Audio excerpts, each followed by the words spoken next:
Hi guys, এখানে সকাল সকাল আমরা টিফিন করে নিচ্ছিলাম। মুড়ি তরকারি ছিল, তার সাথে একটু ইডলি ছিল, ইডলি আমি খাচ্ছিলাম, তার সাথে ডিমও ছিল। তারপরে আমি একজন যে পরোটা খাবে তার জন্য পরোটা করছিলাম রাত্রিবেলা। আমরা তো পরোটা খাবো না, আমরা খাবো বিরিয়ানি, তাই জন্য মা পেঁয়াজ আর আলু এগুলো কেটে নিচ্ছিল সকালেই। তারপরে দুপুরবেলা পোস্ত দিয়ে ডাল দিয়ে ভাত খেয়ে নিয়েছিলাম, কিন্তু সেটার ভিডিও আর করা হয়নি এখানে। তারপরে আমি শিখতে চলে এসেছিলাম এক জায়গায় ম্যামের কাছে, তো বিউটিশিয়ানে শিখি, ওখান থেকে আমি চলে যাব পড়াতে। তো এখানে কারেন্টও চলে গেছিলো সব কাজ করতে করতে।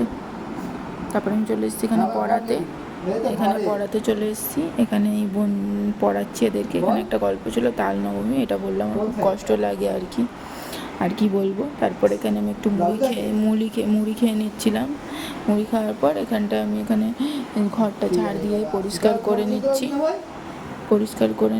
পরিষ্কার করে নেওয়ার পর রাত্রিবেলা আমাদের হয়ে গেছিলো খাওয়া দাওয়া। তারপর আমরা ঘুমিয়ে পড়লাম। টাটা।